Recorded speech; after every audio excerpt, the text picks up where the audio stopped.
everyone, welcome back to my channel. So today I thought I'd do a little video on giving you guys some tips on how to get out of a reading slump, because I hate a reading slump, and even now sometimes I struggle with getting out of a reading slump, but not as much as I did when I first started reading. Like, I'd go like a month without reading anything because I'm like, well, I'm in a reading slump, so what can I do? Whereas now I feel like I have a few little tips and tricks in my hat for you guys. So if you want to know, carry on watching the video. I've got my little notebook here with my tips for you guys. So tip 1, try mood reading. So if you don't know what mood reading is, it's basically what it says it is. You read what you're in the mood for. So if you want a romance, just read a romance. If you want a thriller, read a thriller. Just read what you're in the mood for, because if you're trying to make yourself read something that you're not in the mood for, then you're gonna find it harder to get through. I always mood read, so even like if I'm in the middle of reading something and I suddenly feel the urge to read something else, sometimes I will just do that, because I'd rather be reading something I enjoy, because it will help me get through it quicker, and also it might like push me into like a I must read everything now type of mood. Do you get what I mean? You know, when you get in those moods and you're like, I want to read every book on my shelf right now, so let's do that. So basically just ask yourself, what am I in the mood for, and then read it. Just do it. Tip 2, don't be afraid to not finish your books. DNF them. I said it. If I'm not enjoying a book, why would I put myself through reading it? Like, I give books a good old go. I give them like a good quarter, probably even more, of a book before I'm like, I can't read it anymore. But I don't want to waste my time reading a book I don't enjoy when I could be spending that time reading a book that I love and that like I'm going to rate highly, because who wouldn't? So like, for example, I've DNF'd a couple books this month. I've DNF'd Song of Achilles, which I'm sorry, I can see why people love it, but I'm finding it a bit hard to understand because I don't know a lot about Greek mythology. But it's beautiful writing and all that stuff, but it's just not my cup of tea. And I've also DNF'd something else. Oh, and I also DNF'd Flawless, I believe it's the first one, by Elsie Silver, just because once again I wasn't really in the mood for it and I wasn't enjoying it as much as I could be enjoying a book. So that's why. So don't feel bad about it, don't force yourself to read. I know it feels like really rewarding when you're like, I got through that book that I found really unenjoyable, but also, is it worth it in the long run? I'd rather read hundreds of good books rather than hundreds of mixed books. And yeah. Tip 3. This one is a bit of a treat, let's say. Consider buying yourself a Kindle. Maybe consider asking it for Christmas or your birthday or whatever, really.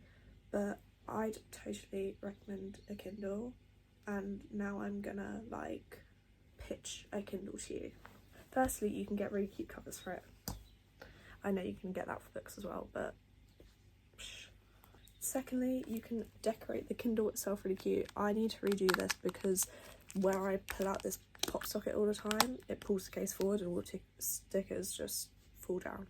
But anyway, Kindle. I have the Kindle Paperwhite version, like the second newest one, I think, but I've heard that all the other versions are still just as good. They just have like a couple things that you can't do. I'm not sure what they are, but go ahead and read it.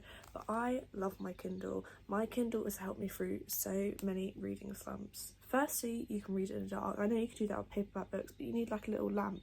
Whereas this, I can read in the pitch black. Like, I get in my bed and I cocoon up and I'm like trying to read on my Kindle. Secondly, it just feels like things go so much faster reading my Kindle.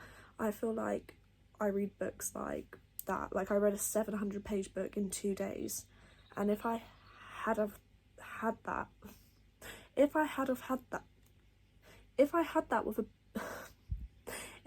with a paperback book, I would get intimidated by the size. I'd be like, I can't finish this book is huge. Whereas with my Kindle, I don't feel that way because I can't actually see how big it is. I hope that makes sense. And I always have it on just like the percent that I'm through the book, and I just feel like everything goes so much quicker. And also you can get Kindle Unlimited. I believe it's £10 a month, and you basically get a whole load of books for free, basically. That's the best way to describe it. There's so many popular books on here, and they've got every category. You can find something new to read. Like, it's just great fun to browse through it, and like sometimes you just find a book and you're like, I want to read that, let's try that out. I may as well, because it's like free, it's part of my Kindle Unlimited, why not? So I'd really recommend Kindle. Like, there's so many perks to it, and this was the best Christmas present I could have ever got. And they also have a really pretty sage green colour in this one, so yeah. Tip number 4 is find authors and genres you enjoy, basically. Because like for me personally, I'm not a massive fan of like mysteries, but I love like a thriller, if that makes sense. Like, I'm not a murder mystery type of person, but I'm a thriller type of person. And I'm also not massive on like spicy books, but I do love like a cheesy romance. And like, you just gotta find what you like, and you have, this is like a test and trial one. You've got to just go through books, hate some of them, but then find ones that you absolutely adore. And another thing is, like, once you find a genre you like, find authors that you enjoy.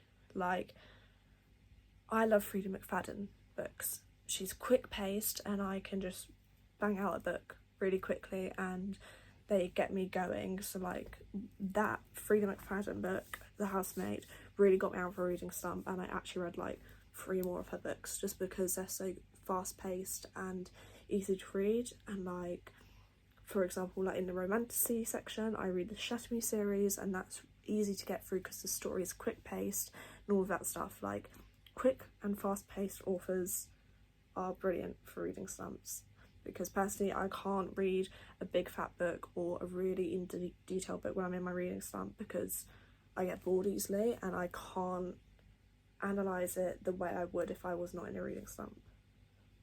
Does that make sense? I don't know. But if you do want a recommendation for Frida McFadden, I would recommend The Housemaid, which I'm pretty sure a lot of you have heard about. And I'd also recommend The Teacher. I haven't finished it quite yet, but so far I'm enjoying it. But I might regret saying that to you guys, so don't hold me to it. Tip number 4 is get motivated. The way that I get motivated is to watch booktubers. So I like to just put on YouTube, browse through all these booktubers that are on YouTube, and just watch them read. And sometimes even during the reading vlogs, I'll whip out my book and I'll read with them, because it just motivates me. And also just looking on like Bookstagram and Book Talk, like, you can get so many recommendations, and like, it's great when you find like a book influencer who has a similar taste in books to you, because then you're like, well, if they like that, then I'll probably like that as well, because they liked this book and this book. And I can be one of those booktubers that you really enjoy. Watch the rest of my videos to see what books I like, because you might like the same ones as me and you might listen to my recommendations. Another thing that got me out of my reading slump is actually starting to influence books. So I started a Bookstagram, I started a Book Talk, and I started a BookTube. And having that platform to show you books you like and like talk to other people about it, for some reason that just like made me want to read more. And the last tip is, don't compare yourself to others, because the way that people can come across sometimes is like, oh my god, how do they have so much time to read? Like, how do you have the whole day to read? Everyone's circumstances are different. Some people do this as like a full-time job, and others have other full-time jobs that they need to commit to, and that might mean they only get like to read 50 pages a week. Like, it doesn't make you any less of a reader. and you shouldn't feel like dismotivated to stop reading just because you can't keep up with the standards of BookTok and all of that stuff. It's okay. Some weeks I read loads, other weeks I read nothing. That's just because my life is constantly changing. Some weeks I work less, some weeks I work more, some weeks I'm out more, some weeks I'm out less. It just totally depends, and you don't need to compare yourself. Like for example, my book goal is 50, but I'm quite behind on that, and I'm not beating myself up about it. It's just a goal. It's what I'd like to reach, but it doesn't matter if I don't, because there's always next year. And if I'm reading books that I enjoy, then if it's less, then at least it's, 30 books that I've enjoyed, rather than just 50 books I've forced myself to get through. Anyway, I know that was a really short video, but hopefully this just gave you a quick little boost and a couple little tips just to get you going, get you out of that reading slump, and yeah. If you want any recommendations, feel free to message me, or feel free to look on my BookTok or Bookstagram, and I've just talked about all the books I've read and books I've enjoyed, so maybe you'll find something there. But anyway, I hope you enjoyed this video, and goodbye from me, and goodbye from, what should we name him?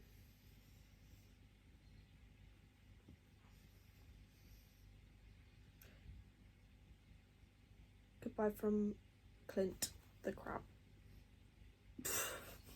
Bye.